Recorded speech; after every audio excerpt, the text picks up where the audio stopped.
과 함께 고발한다 하였더라. 아멘.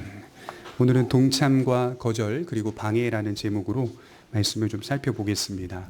오늘 본문에 보면 큰 틀에서 우리가 하나님의 섭리를 목격할 수가 있는데요. 지난주 3장을 좀 생각해 보면 이스라엘 백성들이 이제 올바른 제사를 드리고 성전의 기초를 놓았다라고 제가 말씀을 드렸어요. 그러자 이 일이 공적으로 거행되자 모두가 일제히 하나가 되어서 하나님께 영광을 돌리고 찬송하며 즐거워하였다, 이렇게 말씀을 드렸습니다. 그런데 그 즐거움은 오늘 본문을 보게 되면 잠시 일시적인 즐거움이었고 현실은 녹록지 않았다는 사실을 말씀을 하고 있습니다. 하나님께서 바사왕 고레스를 통해서 우리를 귀환하게 하셨다면, 그랬다면 모든 일들이 순조롭게 진행돼야 하는 것이 아닌가, 그런 생각이 드는데요. 당연히 그래야만 할 거라고 우리는 생각하지만 사실은 우리 인생과 현실은 그렇게 녹록지 않습니다. 고레스 왕의 조서를 통해서 선포된 칙령이라고 해서, 그것이 보장된 문서라고 해서 이 일이 진행이 잘 되느냐라고 물을 때에 그렇지 못하고 있는 장면을 목격하는 것이죠. 이 일을 방해하는 사람들이 지금 등장을 하고 있다는 겁니다. 그리고 그들의 핍박과 방해로 인해서 성전 건축 공사는 중단되게 됩니다. 자그마치 약 14년 동안 성전 건축이 중단되고 있습니다. 저는 여기서 무엇을 보냐면 이 땅을 살아가는 성도의 모습을 보게 됩니다. 하나님의 섭리적인 인도는 그 목적이 이스라엘 공동체의 신앙에 있었습니다. 성전 건축이라고 하는 건물을 세우는 것은 분명히 매우 중요한 역사이기는 하지만 하나님의 의도는 그 과정을 진행하면서 그들의 공동체, 그들의 믿음을 세우기 위한 목적을 가지고 계셨던 겁니다. 그들이 하나님의 집을 건축하기 위한 공사를 하고 있지만 하나님은 다양한 영향들을 받게 하셔서 그들 공동체의 신앙을 굳게 세우고자 하셨던 것입니다. 왜 이스라엘이 지금 바사의 지배를 받고 있습니까? 하나님과 그분의 말씀을 버렸기 때문이라고 열왕기서는 말씀하고 있습니다. 그런 그들의 연약한 신앙을 바로 세우기 위해서는 단지 즐거운 분위기로 건축되는 성전이 필요했던 것이 아닙니다. 그 과정 가운데서 그들의 믿음을 자라게 하시는 하나님의 목적이 있었다라고 말씀을 드릴 수가 있습니다. 그러니까 하나님의 마음은 다시는 이제 그런 상황과 정황 속에 들어가서는 안 된다라고 하는 것을 다양한 상황과 영향들을 받게 하셔서 연출하고 있는 것이죠. 왜냐하면 열왕기서 마지막에 시드기야 왕을 끝으로 이스라엘은 모두 다 바벨론의 포로가 되게 되죠. 그리고 돌아왔다는 말입니다. 하나님께서 고레스 왕을 감동시키셔서 이사야와 예레미야의 말씀을 통하여서 이미 예언된 그 말씀을 바사왕 고레스를 통하여서 성취시켰는데, 그들이 돌아와서 단순히 즐거움에 취해서 성전 건축을 그냥 순조롭게 진행할 수는 없었다는 말이에요. 왜냐하면 그들의 믿음은 여전히 연약했기 때문인 것입니다. 그래서 이러한 영향들을 받게 하셔서 그들이 성전 건축의 중요성을 깨닫게 하시고 이스라엘을 믿음으로 세워가는 것이 얼마나 중요하고 힘든 것인지를 깨닫게 하신 것입니다. 그러므로 우리에게도 적용할 수가 있습니다. 오늘 우리 삶 가운데 신앙적으로 분위기가 좋은 상황일 수가 있어요. 내가 잠시 즐거워할 수 있을 만한 어떤 복된 경험을 깨닫고 누릴 수 있습니다. 하지만 이 땅에서는 그것이 영속적이지 않고 일시적이라는 사실을 확인하셔야 됩니다. 우리가 하나님을 섬기면서 만나게 되는 즐거움들은 장차 영원히 누리게 될 즐거움들의 맛보기다. 종교개혁자들은 창문이다라고 했어요. 창문. 하늘을 바라보는 창문일 뿐이다, 이렇게 얘기를 했어요. 여전히 우리는 다양한 정황과 상황 속에서 어려움을 만날 수 있다는 사실을 기억하면서 신앙생활을 하셔야 돼요. 특히 오늘 말씀은 어디에 초점이 있냐면 우리의 반대편에 서 있는 자들에 대한 스토리입니다. 믿음의 반대편에 서 있는 사람들의 반대와 핍박들이 우리 삶에 존재하고 있다는 것을 목격하게 되는 것이죠. 그렇지만 어려움과 방해 속에서도 여전히 하나님의 섭리적인 인도를 받고 있기 때문에 그것이 우리들에게는 결과적으로 큰 유익을 끼친다라고 하는 사실을 말씀을 하는 겁니다. 방해를 받는 것이, 또 대적들에게 조롱을 당하고 핍박을 받는 것이 무슨 유익이 있겠습니까? 라고 물을 수 있겠지만 이러한 과정들을 통하여 우리 모두는 영적으로 깨어나게 되고 하나님을 더욱 의지할 수밖에 없는 존재임을 다 확인하며 살게 됩니다. 그리하여 결국 우리의 신앙이 이 세상 가운데 투쟁하는 신앙으로 서 있다는 사실을 깨닫게 만들어줍니다. 우리 자신의 신앙이 누군가의 도움과 누군가의 영향으로 세워지는 게 아니라 오직 우리 자신이 하나님만을 의지하고 그의 말씀만을 바라고 사모하는 것으로 세워진다는 것을 더 확고하게 깨닫게 되는 것이죠. 그러니까 신앙생활을 하다 보면 신앙이 좋은 집사님의 영향도 받을 수 있고, 또 신앙이 좋은 권사님의 영향도 받을 수 있고, 신앙이 좋은 장로님들의 영향을 받을 수도 있어요. 그러나 그들의 영향을 받아서 내 신앙이 세워지는 건 결코 아니다라고 하는 거죠. 자기의 신앙은 더 확고히 얼마만큼 하나님을 철저히 의존하느냐에 달려 있습니다. 감동은 받을 수 있어요, 여러 사람들에게. 그러나 스스로가 투쟁적인 방식으로 하나님을 의지하지 않으면 나의 신앙은 자라지 못하게 된다라고 말씀을 드리는 거죠. 그래서 우리는 하나님의 집을 건축하고 있는 유대인들의 이야기로만 보지 마시고, 그러한 과업들을 해내는 과정 속에서 그들이 하나님을 전적으로 의지할 수밖에 없는 현실 가운데 몰려가고 있다는 것을 이렇게 확인하시면서 에스라서를 읽으셔야 돼요. 이것을 통해 우리는 우리의 신앙이 임시성이라고 하는 특징을 깨닫게 되는데, 이 임시성은 오늘 성령 충만한 모습 같지만 이제 지대를 놓아서 다윗의 규례대로 여호와를 찬송하고 일제히 제사를 드리고 있는 이스라엘의 강력한 믿음 같아 보이지만, 결국 또 다른 상황을 만나게 되면 처참하게 무너지는 절망하는 임시적인 신앙이었을 뿐임을 스스로가 깨닫게 되는 것이죠. 이런 임시성의 신앙은 우리가 매 순간 하나님께 의존해야만 하는 존재임을 깨닫는 신앙이라고 할 수 있겠습니다. 그래서 여러분들 스스로가 만들어내는 신앙과 우리가 경험하는 우리 신앙의 모습은 대체로는 다 임시성을 띠고 있습니다. 임시성은 균형 잡히지 못했다는 말이에요.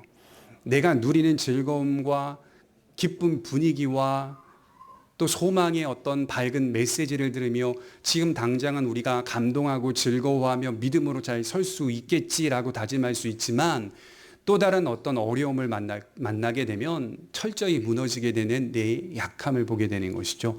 그래서 우리가 임시성의 신앙의 특징을 갖고 있는 겁니다. 이것은 무엇을 말하냐면, 우리가 그렇게 넘어지고 우리가 그렇게 쉽게 부서질 수 있는 사람임을 깨닫기 때문에 어떤 상황 속에서도 하나님을 철저히 의존해야만 하는 존재임을 날마다 깨달아가며 우리 신앙을 세워간다라고 말씀을 드리는 거죠. 바울은 이렇게 말했습니다. 고린도전서 10장 12절에 그런즉 선줄로 생각하는 자는 넘어질까 조심하라. 이것은 무엇을 말합니까? 섰다라고 하는 신앙의 경험을 한다는 거예요. 그러니까 믿음으로 잘 섰다라고 하는 신앙의 체험을 할 수 있다는 거예요. 그러나 섰다는 것이 넘어지지 않는다는 말은 아니라는 겁니다. 임시성의 신앙은 모든 순간에 철저히 하나님을 의존해야만 하는 존재임을 발견합니다. 이것을 통해 우리가 발견하는 최종적인 목표는 그리스도의 은혜가 아니겠습니까? 그 은혜로 인하여 믿음으로 말미암아 구원을 얻는 것이지, 이것은 나에게서 난 것이 아니라 하나님이 주신 선물이다라고 하는 사실을 깨닫는 것이죠. 우리는 투쟁하는 신앙으로 서야 합니다. 그것은 우리 편에서 그럴 수밖에 없어요. 하지만 그 투쟁적인 우리의 신앙의 방식도 하나님의 은혜보다는 크지 못합니다. 다르게 표현하자면 투쟁적인 방식의 신앙을 통해서 결과가 주어진다는 말이 아니라는 거예요. 결과는 항상 우리가 만들어낼 수 없습니다. 투쟁의 신앙은 우리의 연약성 때문에 나타나는 모습인 것이지, 그것이 주님께서 이루신 구원에 내가 지금 조력한다는 차원이 아닙니다. 우리의 신앙의 결과는 이러한 어려움 속에서도, 이러한 대적들의 방해 속에서도 간섭하시는 하나님의 은혜에 놓여 있습니다. 여전히 이런 현실 속에서 우리를 도와주심으로 우리의 신앙을 세워가시고 우리로 하여금 하나님의 은혜를 맛보게 하시는 그 은총은 우리의 투쟁적인 신앙보다 크다라는 사실을 깨달아가면서 우리가 함께 예배하고 있는 겁니다. 우리 본문을 보면 이제 여호와의 성전이 건축되고 있습니다. 그런데 이 공사의 소식이 사마리아 지역까지 들리게 되었고, 사마리아의 지도자들이 방문하여 이스라엘 백성들에게 우리도 이 공사에 동참하게 해달라고 간청하는 것으로 시작합니다. 2절을 한번 볼까요? 2절이 이렇게 말하고 있어요. 수룹바벨과 족장들에게 나와 이르되 우리도 너희와 함께 건축하게 하라. 우리도 너희같이 너희 하나님을 찾노라. 아수르 왕 에사라돈이 우리를 이리로 오게 한 날부터 우리가 하나님께 제사를 드리노라 하니. 우리도 너희와 함께 건축하게 하라. 지금 일손이 부족할까요? 넉넉할까요? 약 5만 명밖에 되지 않는다 제가 말씀드렸죠. 부족합니다. 한 사람이라도 더해서 여호와의 집을 짓는 것이 인간적으로 볼 때에는 합리적입니다.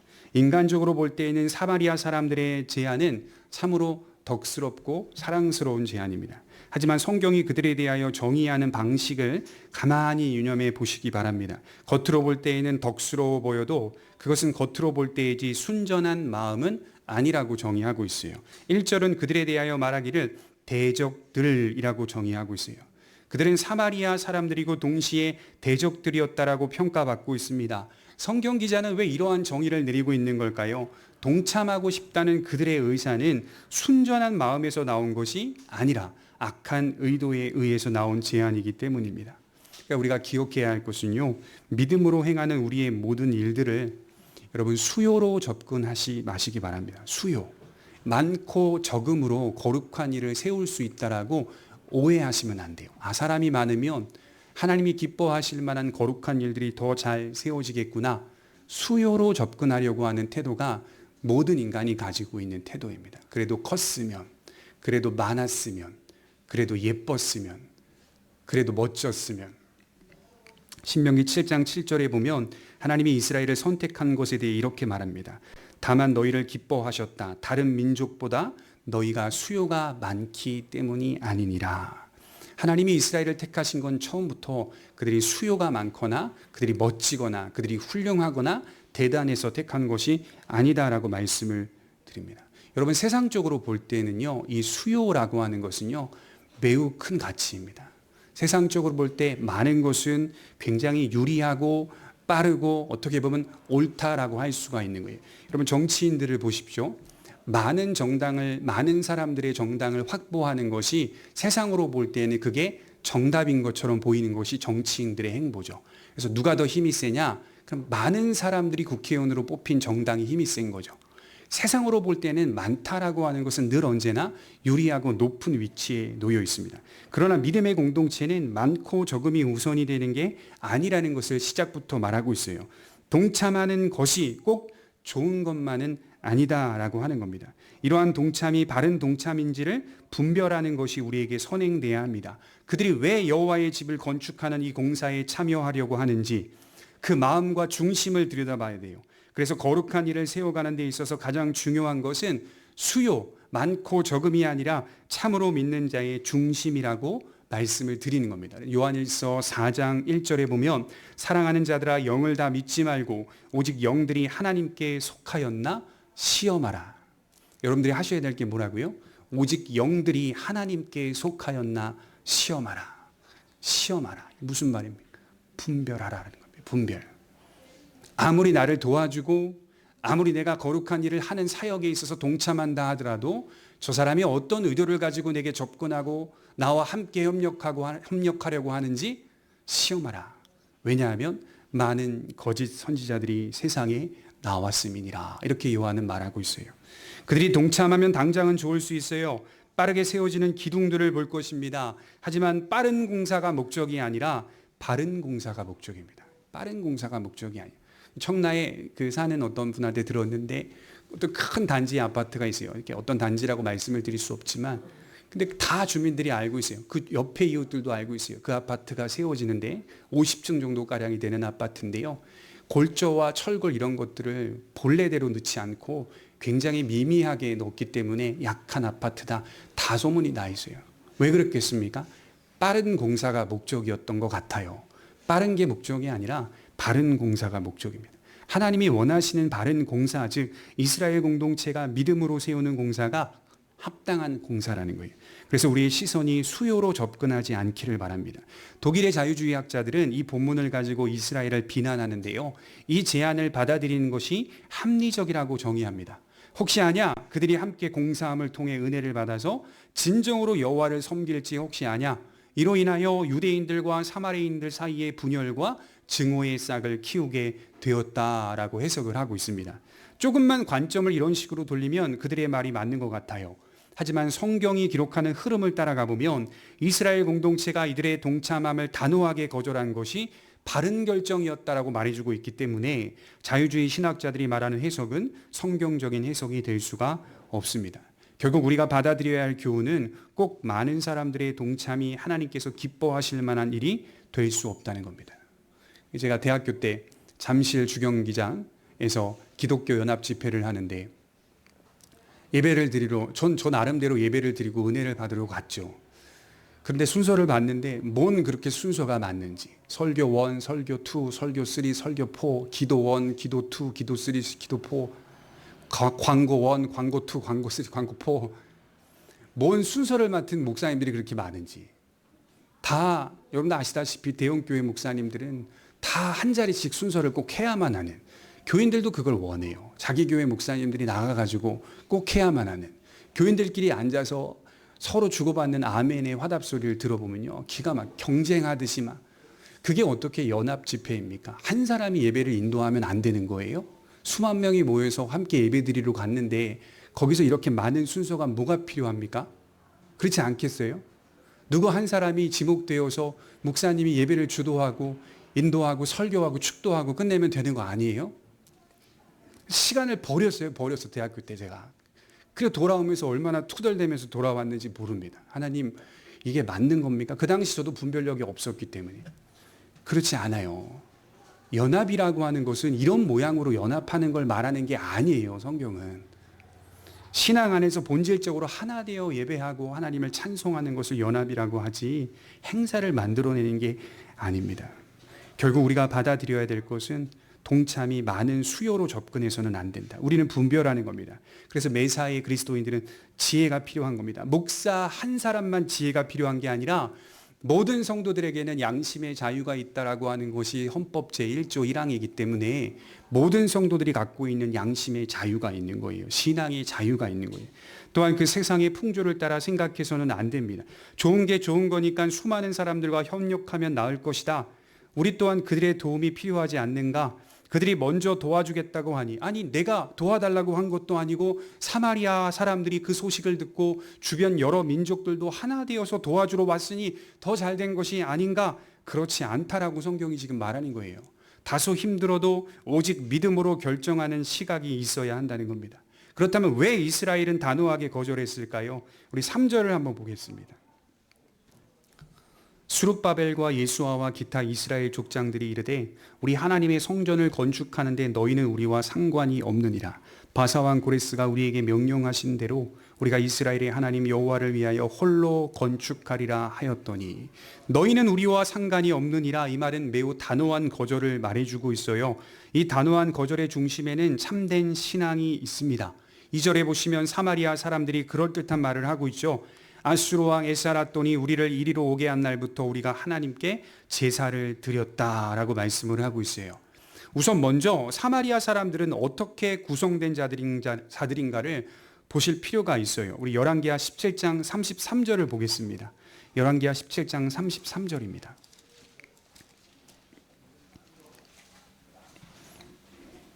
그들이 어떤 사람들인지가 열왕기하에서 나오고 있는데요. 열왕기하 17장 33절입니다.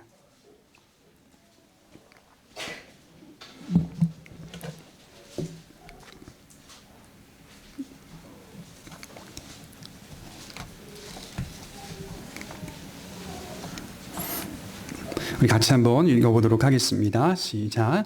이와 같이 그들이 여호와도 경외하고 또한 어디서부터 옮겨왔든지 그 민족의 풍속대로 자기의 신들도 섬겼더라. 자, 아수르 왕 에사라돈이 북이스라엘을 정복하게 되죠. 그래서 북이스라엘 10지파도 아수르에 의해서 멸망을 당하게 되는 그 과정을 우리가 지금 보고 있습니다.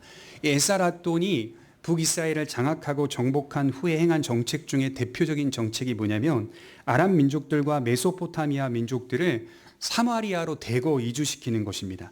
물론 그 가운데서는 북이스라엘 민족들도 섞여 있었습니다. 그러니까 이걸 노렸던 거죠. 북이스라엘 10지파와 이방 민족들을 섞어버리려고 하는 이런 정책을 폈던 것이죠. 이방 민족들을 사마리아로 이주시켜 살게 하고 북이스라엘 민족들을 혼합시켜버리는 정책을 행합니다. 흥미로운 건 그들에게 여호와께 제사하도록 명령하고 있어요. 그러니까 에사라돈이 북이스라엘로 여러 민족들을 다 집어넣고 그들에게 뭐라고 말하냐면 여호와 하나님을 경배하라. 여호와께 제사하라. 이건 무슨 말이냐면 혼합주의적인 신앙을 요구했다는 뜻입니다.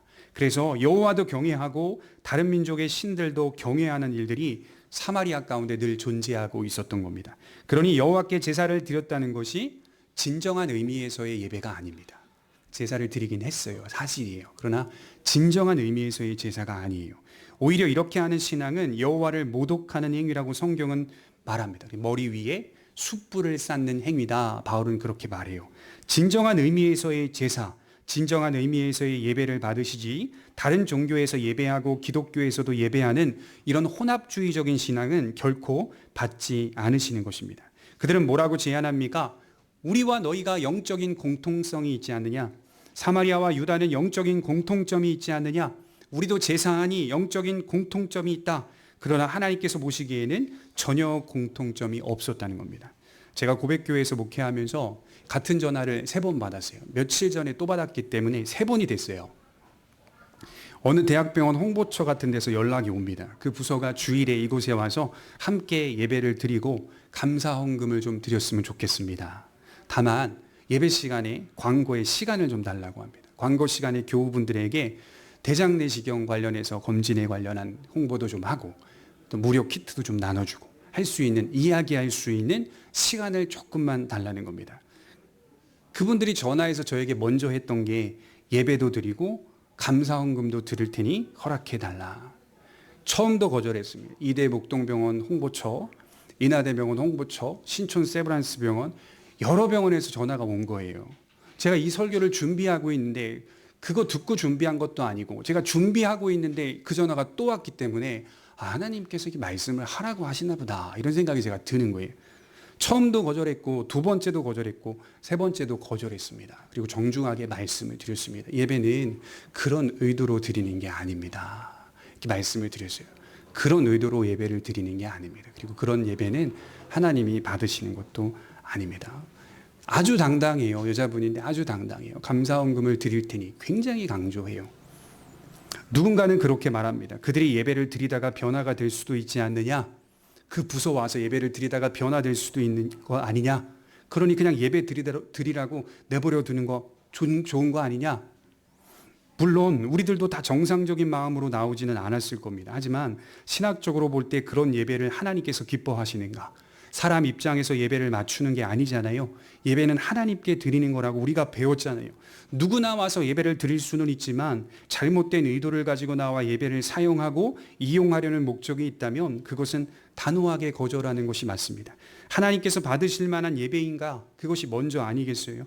화려한 예배 순서를 말하는 게 아니라 화려한 예배 순서 없어도 엄숙한 예배 순서를 말하는 것이 아니라 아이들이 조금 뛰놀아도 우리가 정말 구원받은 자로서 거듭난 자로서 진실하게 예배하는 공동체로 서 있다면 하나님이 그것을 기뻐하는 것이지 잘못된 의도를 가지고 나와서 예배를 사용하려고 하고 예배를 이용하려고 하는 사람의 목적이 있다면 그건 하나님이 기뻐하시는 예배가 아닙니다. 적어도 목사인 저에게 그러한 것들을 물어서 허락을 구한다면 저는 하나님 편에서 결정하는 것이 맞다라고 하는 것입니다. 우리도 예배를 드리니까 영적인 공통점이 있지는 않는가? 하나님은 전혀 없다고 말씀을 하세요. 3절에 보시면 너희는 우리와 상관이 없느니라. 얼마나 멋진 표현입니까? 여러분 우리에게 이러한 용기가 있기를 바랍니다. 우리의 믿음이 이러한 용감함이 있어야 돼요. 초창기에 우리나라 장로교회가 한국교회 전체가 크게 분열이 되었을 때 약 60년 전일 겁니다. WCC라고 하는 기관에 가입을 해야 하냐 가입하지 말아야 하냐라고 하는 문제 때문에 한국교회 전체가 분열이 됐던 사건이 있었어요. 장로교부터 시작이 됐죠. 이 WCC가 세계교회협의회라고 하는 단체인데 지금도 어마어마하게 큰 단체입니다. 쉽게 말해서 신학이 달라도 모든 종교를 하나로 묶어서 서로가 하나님의 사랑 안에서 연합하자는 운동입니다. 이 일에 대해서 우리 개혁파 장로교회에서는 이 혼합주의적인 신앙은 하나님을 모독하는 것이라고 선포했습니다. 세계교회협의회라고 하는 그럴듯한 명칭이 있지만 여러분 그 안에 무당이 있는 거 아세요? 그 안에 이단들이 있습니다. 그 안에 갖가지 무속신학과 민족신앙들이 가득 차 있습니다. 그것을 어떻게 세계교회협의회라고 말할 수 있겠습니까? 그러므로 크게 분열이 되었어요. 오히려 이러한 단체에 가입하게 되면 우리의 복음이 사라지게 될 것입니다. 당장은 좋을지 몰라도 후환이 무서운 거예요. 고린도후서 6장 14절에 너희는 믿지 않는 자와 멍에를 함께 매지 말라. 의와 불법이 어찌 함께하며 빛과 어둠이 어찌 사귀며 예수 그리스도와 벨리알이 어찌 조화를 이루겠느냐. 여러분 믿지 않는 사람들과 일하지 말라는 얘기 아니에요. 믿지 않는 사람들과 세상 속에서 일반 은총 가운데 돈을 버는 일이나 직장을 세워가는 일들 얼마든지 할 수 있어요. 그러나 거룩한 일을 세워가는 사역에 동참해서는 안 되는 거예요. 그들과 연합해서는 안 되는 거예요. 함께 어찌 조화를 이룰 수 있겠습니까? 당장은 좋을지 몰라요. 수요가 많으니까 후환이 두려운 겁니다. 후환이 뭐겠어요? 그리스도의 복음을 소멸할 겁니다. 조금씩 소멸시켜가는 운동이 WCC입니다. 통합측 같은 경우가 가입이 돼 있어요. 감리교가 가입이 돼 있어요. 정확히 아셔야 돼요, 성도님들이. 그냥 감리교 어느 교회라고 하는 게 아니라 이런 데 가입되어 있는 교단들을 잘 분별해 보셔야 돼요.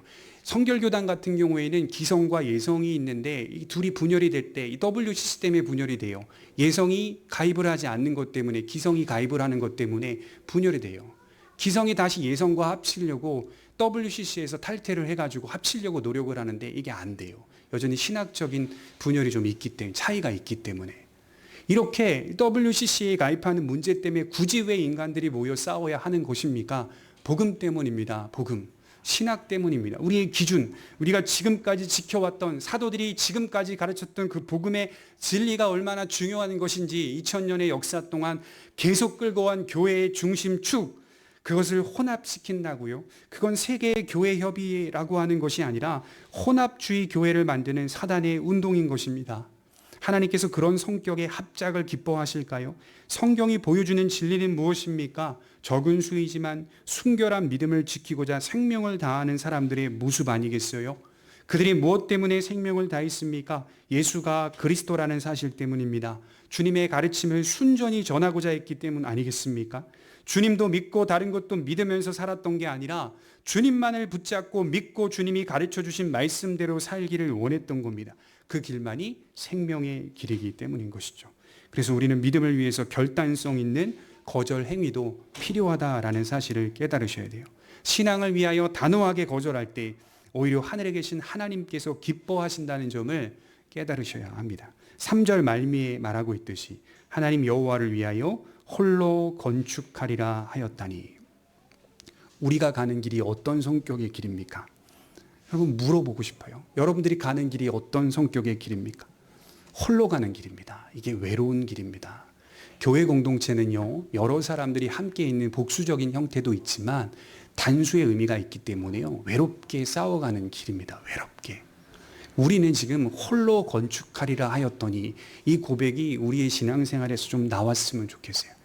연합을 하지 말자는 이야기가 아니에요. 저 굉장히 사람들 많이 모여 연합하는 거 성격상 굉장히 좋아하는 사람입니다. 사람들 모이는 거, 즐거운 분위기 속에 들어가는 거 엄청 좋아하는 사람이거든요. 제 성격, 성품상. 근데 그런 차원을 말하는 것이 아니라 진리를 부인하고 진리를 대적하는 사람들과 어찌 손을 잡을 수 있다는 말입니까? 참된 길은 많은 사람들이 동원돼 가는 길이 아니라 예수님이 가신 길입니다. 예수님께서 죽으시고 부활하신 후 승천하셨죠. 당시 모든 지역에 이 사건과 이 사실이 울려 퍼졌어요. 그런데도 적은 수만이 주님을 믿어 초대교회를 형성했습니다. 우리가 성경을 보면 초대교회 사람들 많은 것 같죠? 여러분 실제 역사의 사료를 보면 별로 없었어요. 초대교회 교인들 많지 않았다니까요. 대다수가 안 믿는 사람이었고요. 대다수가 유대인들이었고요. 그리스도인들을 체포하고 고발하는 사람들이었다니까요. 그런 사람들이 흩어진 지역에서 복음을 전하여 교회를 세워서 왕성하게 하나님의 말씀이 선포됐던 겁니다. 여전히 수요는 많지 않았어요. 한국교회 800만이라고 하는데 앞으로 더 적어질 겁니다. 이것은 복음이 약해서가 아니에요. 여러분 교인의 숫자가 적어지는 건 복음이 약해서가 아니에요. 오해하지 마세요. 우리가 믿는 진리가 약해서가 아니라 복음 그 자체는 계속적으로 퍼져나갈 것이지만 참되게 믿는 자들은 줄어들 것이고 구별된다는 말입니다. 진짜 믿는 자들이 많이 감소할 것이다. 이것이 바로 신앙의 길입니다. 오늘 수룹바벨과 예수와 그리고 족장들이 단호하게 거절하자 사마리아 사람들이 돌변하는데 그들의 마음이 드러나고 있습니다. 그들은 성경 기자가 말했듯이 동참하려 했던 자들이 아니라 대적자들이었다. 스스로가 드러내고 있어요. 그들은 어떤 방식으로 방해를 했을까요? 4절부터 6절을 보면 이로부터 그 땅 백성이 유다 백성의 손을 약하게 하여 그 건축을 방해하되 바사왕 고레스의 시대부터 바사왕 다리오가 즉위할 때까지 관리들에게 뇌물을 주어 그 계획을 막았으며 또 아하수에로가 즉위할 때에 그들이 그 글을 올려 유다와 예루살렘 주민을 고발하니라. 굉장히 잘 요약해주고 있죠. 두 가지 방식으로 방해했다. 첫 번째, 관리들에게 뇌물을 주는 방식으로 방해했다.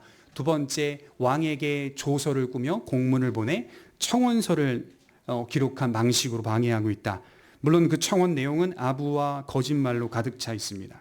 저는 여러분 대적들의 방해를 보면서 흥미로운 것이 뭐냐면 14년 동안 이 성전 건축이 중단이 됐는데 이게 자기 돈 써가면서 이렇게 적극적으로 방해했다는 말입니다. 어떻게 자기 돈을 써가면서 뇌물을 주면서 성전 건축을 이렇게 방해할 수 있습니까? 신기하죠. 특별히 피해를 입힌 것도 아닌데 그들은 헌신적으로 방해하고 있습니다. 이것이 바로 세상이 바라보는 진리에 대한 미움입니다. 그리스도에 대한 미움입니다. 지금 이 일이 여호와의 전을 짓는 것을 방해하는 사건이잖아요. 이것은 거룩한 일을 세워가는 데 있어서 방해하는 것을 말합니다. 즉 영적인 일입니다. 복음과 관련된 일입니다. 제가 이걸 강조하는 이유는 조심해야 될 것이 있어요. 우리 삶에 어떤 방해를 만날 때, 또 어떤 핍박과 반대를 만날 때 무조건적으로 사단의 역사 또는 대적들의 방해로 여겨서는 안 된다는 겁니다. 나의 잘못으로 인하여 대적이 생기고 방해를 받고 핍박을 받는 것이 아닌지를 먼저 생각해 봐야 돼요. 내 스스로의 잘못 때문이 아닌가. 그러한 방해는 내가 행한 일 때문에 당하는 일일 수도 있습니다. 그런 것은 영적인 일과는 무관합니다. 거룩한 일과는 무관합니다. 오늘 사건은 분명히 하나님에 대한 신앙을 소멸시키고자 하는 대적들의 방해였어요. 즉 기독교 진리를 향한 방해를 뜻하는 것입니다. 그리고 이 방해는 한 번이었을까요? 아닙니다. 단회적인 방해가 아니라 역사 속에서 연속되고 계속되는 방해요 핍박이라는 것입니다. 여러분, 우리가 예수를 믿어서 세상 가운데 반대를 경험하고 박해를 입고 여러 방해를 받는 것을 이상히 여기지 말라. 야고보는 그렇게 말했어요. 그런 방해는 계속될 것이니까 애초 우리가 예수 그리스도를 믿는 그 순간부터 방해를 받는 것을 각오하고 이상하게 여기지 말라. 계속적으로 지금 방해하고 있어요. 청원서를 보내자 왕이 답신을 보내는데 그들의 거짓말과 아부를 그대로 수용하여 공사를 중단시켜 버립니다. 아니 생각해 보십시오. 바사왕 고레스가 누구입니까? 페르시아의 대제국의 왕 아니에요? 그가 죽자 다른 왕이 세워지고 그의 조소가 엄연히 여전히 살아있음에도 불구하고 이들의 아부와 청원서로 인하여 뒤집혀버려요. 한편이 돼버려요. 우리가 하나님을 바라보지 못하도록, 우리가 신앙을 세워가지 못하도록, 우리가 거룩한 일에 주목하지 못하도록 한편이 돼버리는 겁니다. 그래서 사실 예수님을 믿지 않는 사람들끼리 싸워요. 그걸 보면 서로 얘는 이 편에 얘는 저 편에 서네, 믿지 않아요. 둘 다 열심히 치고받고 싸워요. 그러나 성경은 서로 다른 입장 같지만 사실은 한 편이다 이렇게 말하고 있어요. 그런 사람들은 다른 입장 같지만 사실은 종국적으로는 한 편이다 이렇게 판단하고 있어요. 그럼 언제까지 이 세상 사람들은 교회를 방해할까요? 계속합니다. 의로운 일에 대한 방해는 계속될 것입니다. 주 예수님의 진리를 드러내는 몸된 교회는 언제나 세상 속에서 비판이 대상이 될 수 있고 조롱의 대상이 될 수 있습니다. 우리가 잘못하여 당하게 되는 반대나 박해를 말하는 게 아니라 참된 길을 잘 걷고 있을 때에도 여전히 세상이 반대한다는 거예요. 그래서 언제나 우리는 미움의 대상이 되는 겁니다. 저도 어릴 적부터 보면 뭐가 그렇게 예수 믿는 사람들이 싫은지, 저 어릴 때 주일학교 다니는 것 때문에 반대하고 박해하고 핍박당해서 선생님 그렇게 교회 다니는 게 싫은지, 지금은 도덕적으로 윤리적으로 많이 부패한 것이 사실이지만 처음 초창기 한국 교회는 여러 가지 면으로 구제나 또 여러 가지 면으로 사역적으로 왕성하게 활동을 했거든요. 근데 뭐가 그렇게 잘못한 게 많은지 어릴 적부터 지속적으로 예수를 안 믿는 사람들이 싫어하더라고요. 반대하고 핍박하더라고요. 굉장히 힘들었어요. 굉장히. 군대 가면 군대에서 또 방해하고 박해하고 반대하고, 또 어른이 돼가지고 대학교를 가면 대학교에서 또 반대하고 박해하고, 그렇게 많은 박해를 입고 반대를 당하면서 크면서 깨닫는 것은 그냥 싫어하는구나 이걸 깨달았어요. 교회는 그냥 싫구나, 저 사람들이. 기독교는 그냥 싫구나. 왜 그러냐면요, 그리스도를 믿는 진리 안에서만 배타성이 가득하거든요. 다른 어떠한 종교에서도 이만한 배타성이 없어요. 예수가 유일한 길이요 진리요 생명이라는 분명한 이 진리가 선포되는 곳이 없기 때문이에요.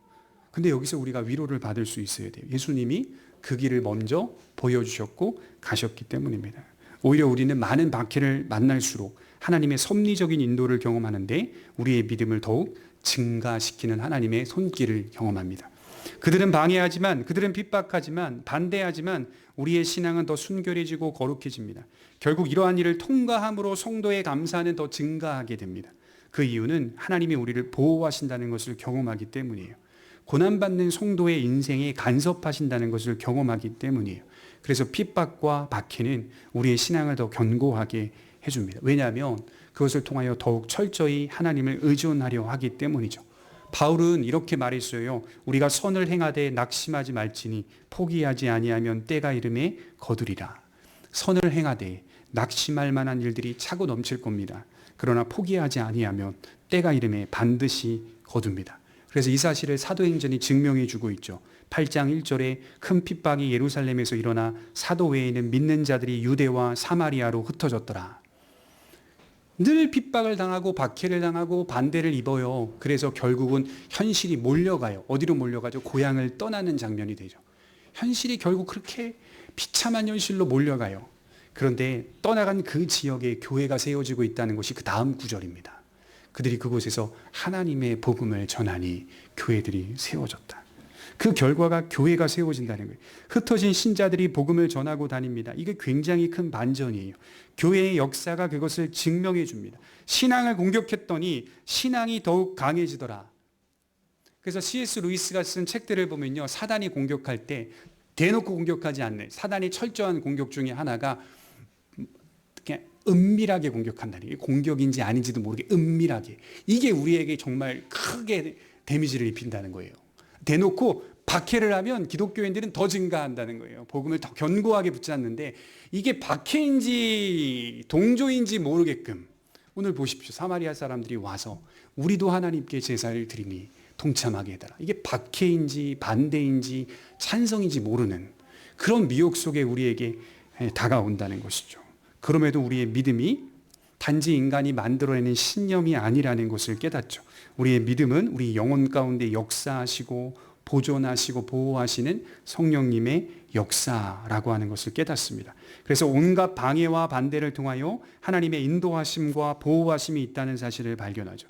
그래서 누가 말릴 수 없다는 거예요. 그래서 예수를 잘 믿는 사람들은 결국은 누가 말릴 수가 없어요. 예수를 믿을 수밖에 없기 때문에. 기독교가 인간 경험의 실체를 다룰 능력이 있다는 사실을 나의 존재 속에서부터 깨닫기 때문이고, 이런 사회와 국가와 문화와 이런 의문점들을 다룰 능력이 있고 유일한 대안이라는 것이 기독교만 존재하고 있다라고 하는 것을 내가 알기 때문에 그리스도를 믿을 수밖에 없습니다. 바라기는 오늘 이스라엘이 겪고 있는 핍박과 반대를 보며 우리가 걷는 이 길이 지금 무슨 길인지를 돌아보셨으면 좋겠습니다. 그리고 똑바로 마주하셨으면 좋겠습니다. 여러분, 우리가 걷는 길은 수요의 많은 길이 아닙니다. 예수님이 가신 길이고 결코 편하고 안정적인 길이 아닙니다. 세상에서 너희가 환난을 당하나 담대하라. 주님이 그렇게 말씀하셨어요. 주님은 우리에게 같은 길을 걷도록 가르치셨습니다. 쉽지 않을 겁니다. 그렇다고 해서 대적들은 봐주느냐? 봐주지 않더라고요. 계속적으로 방해할 것이고 공격할 것입니다. 때론 함께 협력하자고 미혹할 것입니다. 그럴 때 단호하게 거절하고 우리는 너희와 아무 상관이 없다라고 선포하며 교회 공동체는 홀로 이 길을 걸어가는 겁니다. 요한복음 17장 14절에 보면 예수님이 이 땅에 있는 신자들을 위해 기도했던 내용이 17장 전체의 다 모든 내용입니다. 17장 14절부터 19절을 보면 요약하면 이렇게 적혀 있어요. 그들이 악에 빠지지 않고 거룩하게 되기를 구하는 예수님의 기도로 가득 차 있습니다. 그들이 누구겠어요? 1차적으로는 제자들을 말하는 것이고 2차적으로는 함께 모인 교회 공동체를 의미합니다. 무슨 말을 합니까? 예수님은 우리가 걸어내야 할 길을 이미 십자가에 달리시기도 전에도 보고 계셨고 알고 계셨다는 거예요. 이미 그 사역을 이루시기 전에도 이미 우리가 가야 할 길들을 분명히 알고 계셨고 보고 계셨습니다. 그리고 기도해 주셨죠. 베드로가 예수님을 부인하기도 전에 예수님은 뭐라고 기도하셨죠? 시몬아, 사단이 밀가부르듯 너를 고소하려 한다. 그러나 너의 믿음이 떨어지지 않기를 내가 기도한다. 부인하기 전에 이미 그걸 보고 계시고 알고 계시는 예수님의 기도를 보십시오. 이게 중보자입니다. 중보자. 그리고 그런 어려움들을 치우지 않으시고 그 길을 걸을 텐데 악에 빠지지 않게 되기를 기도하셨다는 것이죠. 주님은 오늘도 여전히 하나님 보좌 우편에서 믿음의 방해와 박해를 받는 성도들의 신앙을 위하여 중보하시고 간섭하시고 보호하고 계십니다. 여전히 주님은 일하시고 계세요. 이것이 우리에게는 가장 큰 위로가 되어야 합니다. 다른 게 아니라 이런 현실 속에서 우리의 믿음을 놓지 않게 하시는 주님의 은혜가 가장 큰 위로가 되시기를 바랍니다. 기도하겠습니다.